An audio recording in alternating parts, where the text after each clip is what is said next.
facility with the listed amenities that are in to him. Patrick Lawutia yajwekera mkuru wa polisi ya Uganda Inspector General of Police Abbas Byakagaba yagira ngo IGP yateka omwanya gwo kubanza emituurire mirungi eyaba polisi nkobraro burungi emijwarire hamwe n'ebyo bwegese eby'abana babo. He has put personnel welfare as his number one priority. The welfare includes accommodation facility, includes clothing. You have seen, if you look around, you find all the police officers who attend this function are smartly dressed. Deputy Director wa Counter-Terrorism Police yahabura abapolisi aba ngo enju ezibatunga abaikozeseje okora omurimo gwabo n'obukugu. Take it as if it's your home. So the way you manage home should be responsible. All of us police are using that facility so that we don't degrade it so fast.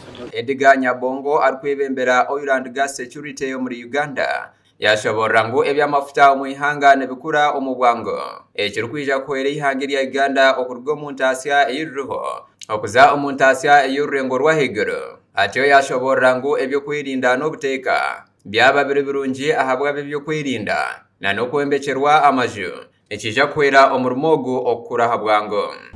Tugenda kutandika ati kukolesa construction unit ey'ekwombeka barracks site zone za Uganda. Tugonza muno kusiima government ya Uganda kuraba Ministry of Energy and Mineral Development, Minister y'ebyamagita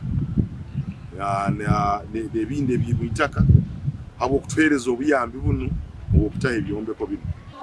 Sir, would like to thank you for being passionate about the welfare of the police personnel through providing accommodation, through enhancing their salaries, through promoting them. Frantaire Rwamusayi aliyo mdumizi wa polisi y'ebicweke bya Alberton Southern Region yashobora ngo abapolisi abateine buraro mu cweke cyo nibingana rukaga 50 abarukora ebicweka 45 n'obutonyezi mushanjo.